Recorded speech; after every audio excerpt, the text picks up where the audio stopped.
안녕하세요. 공부하는 유선생의 유선생입니다. 성인 간호 시간이고요. 11단원 피부계 질환 오늘 배웠습니다.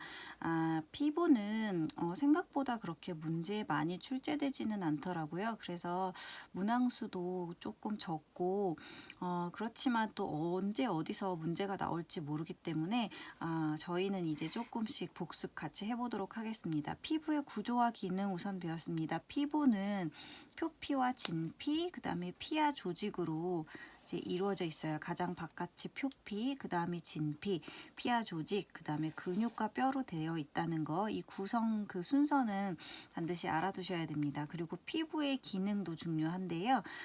우리 몸을 보호하는 보호 기능이 있고요. 그 다음에 흡수 기능이 있습니다. 감각 기능, 그 다음에 수분 균형 유지, 또 체온 조절 기능이 있고요. 그 다음에 수분과 전해질을 몸 밖으로 배설하는 배설 기능까지 해서 이 6가지 중요 기능 반드시 좀 숙지하셨으면 좋겠습니다. 피부계 질환의 특이적 증상 보겠습니다. 피부에 질환이 생겼을 때 어떤 증상들이 있는지를 보면 우선 피부 병변에 관해서 나옵니다. 이제 용어들이 나오는데 좀 기억을 해두셨으면 좋을 것 같아요. 1차 병변에는 질병 과정 그 자체로 생김을 1차 병변이라고 하는데요. 피진, 이제 말이 좀 어려운데 이제 피부 표면에 단순한 그냥 색 변화입니다. 뭐 윤기되거나 함몰됨 없이 그냥 색만 변화가 온 것으로서 주근깨가 대표적인 예입니다. 피진하면 주근깨 기억해 주시고요. 구진 입습니다. 피부 표면에 윤기된 발진이라고 되어 있어서 여드름과 사마귀가 대표적이고요. 결절은 결절성 홍반이 대표적인데 피부 표면에 윤기된 그 덩어리 조직을 결절이라고 합니다. 그다음에 단마진은 두드러기를 단마진이라고 하는데요. 단마진은 조금 기억을 해주셨으면 좋겠어요. 부종으로 인해 가지고 그 피부나 점막에 생긴 모양이 그 일정하지 않게끔 윤기된 상태가 단마진입니다.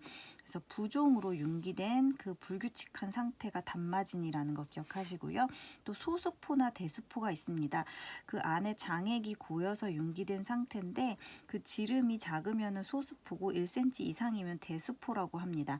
그다음에 농포는 그 수포의 장액이 아닌 그 고름이 차 있는 게 농포고요. 네, 그다음은 2차 병변 보겠습니다. 치유 과정이나 다른 외부 인자에 의해서 1차 병변이 변형된 것을 2차 병변이라고 합니다. 아까 그 주근깨 자체는 피부 표면에 색 변화만 있다 그랬잖아요.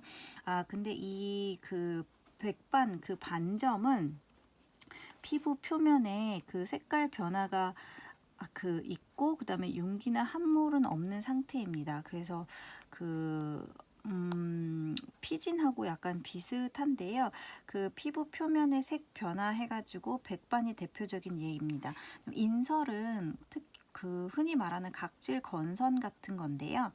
그다음에 각질의 그 죽은 조직이 떨어져 나온 거, 비듬이나 건선 등이 인설이라고 할 수 있겠습니다. 미란도 좀 기억을 해두시면 좋겠어요. 수두를 말하는 건데요.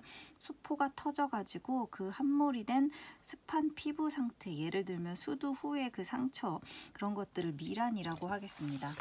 그다음에 궤양은 진피가 완전히 소실되어서 괴사된 상태를 궤양이라고 하고요. 반흔은 그 궤양이 치료된 후에 표피에 생기는 굳고 탄력성이 없는 피부를 반흔이라고 합니다. 태선화도 좀 많이 나오는데요. 피부가 건조해지고 두꺼워진 상태를 태선화됐다고 말합니다. 그다음에 파열은 표피와 진피까지 분열된 상태에 위축은 표피가 소모된 상태, 그다음에 각질 증식증은 표피 각질층이 비후된 것을 각질 증식증이라고 한다 해서 1차와 2차 병변 좀 구별하실 수 있으셔야 될 것 같습니다. 그 다음은 피부 질환에 이상이 있을 때 오는 증세가 피부 건조증입니다. 수분과 지방이 결핍돼서 나타나는 증상이고요. 그 다음은 소양증이 나타날 수 있겠습니다. 소양증이 있을 때는 가려움이 있기 때문에 방 안의 온도와 습도를 조절하는 게 좋겠고요. 손톱을 반드시 청결하게 해서 손톱 끝으로 긁으면 안 되실 것 같아요. 그 2차적인 그 외상 감염 상태가 없기 때문에 더 안 좋고요.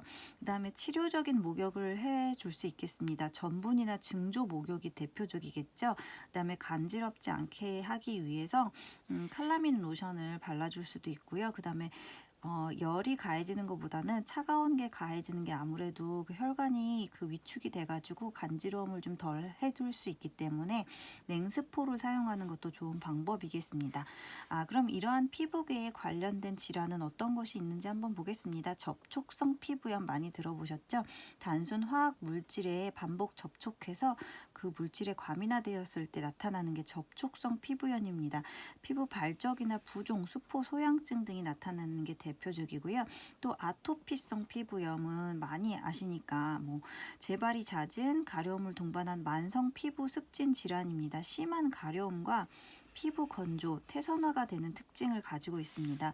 피부 보습도 중요하고요. 환경 개선도 중요합니다. 그 다음에 스트레스 조절해서 스트레스 받지 않도록 하는 그런 여러 가지 그 치료적 요법을 같이 병행해야지만 날 수 있는 그런 그 습진 질환이 되겠습니다. 단마지는 아까 말씀드린 것처럼 그 두드러기에 관련된 건데요. 알레르기가 원인이 될 수 있습니다.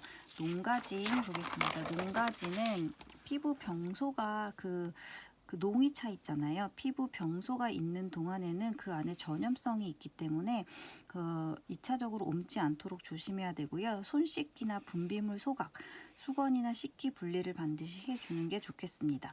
욕창 보겠습니다. 욕창도 많이 생기는 피부 질환인데요. 연조직의 압력이 가해지면 혈류가 폐쇄되고 그로 인해서 조직이 손상되는 병입니다. 욕창에 생기지 않게 하기 위해서는 2시간 간격으로 체위 변경해 주는 게 좋고요. 욕창 부위에 마사지, 압력을 가해 주는 건 금기가 되겠습니다. 뼈의 돌출 부위에는 쿠션을 대줘서 압력을 감소시켜 주는 게 좋고요. 적절한 영양 공급과 깨끗한 드레싱 처리 반드시 중요하겠습니다. 단순 포진 보겠습니다. 피부 각질층 아래에 바이러스성 피부 질환으로서 헤르페스 바이러스가 원인입니다. 1형과 2형이 있는데 1형은 입술 주위에 나는 거고요.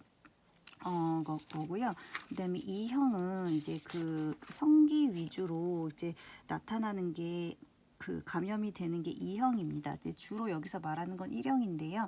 항바이러스제인 아시클로바 등을 사용해서 치료를 할 수 있겠습니다. 대상포진 보겠습니다. 신경절을 따라서 통증을 동반한 수포성 발진입니다. 굉장히 아프다고 하죠. 수두 대상포진 바이러스에 의한 것으로서 그 어렸을 때 수두에 걸렸던 사람은 그 수두 바이러스가 잠재돼 있다가 면역력이 떨어질 때 어른이 돼서도 이게 이제 나타난다고 해요. 그래서 면역력 떨어지는 60세 이상의 성인에게 발생 빈도가 굉장히 높고요. 그 다음에 치료 후에도 반은 흔적은 그 치료가 흉터가 남을 수 있다는 특징을 또 같이 가질 수 있겠습니다. 이렇게 해서 피부는 문제가 많이 나오는 부분은 아니긴 하지만 그래도 이제 좀 알아두시면 언제 또 나올 수 있을지 모르니까요. 공부하실 때 같이 열심히 해주셨으면 좋겠습니다. 그럼 저는 다음 시간에 또 12단원 안과 질환으로 찾아뵙겠습니다. 시청해주셔서 감사합니다.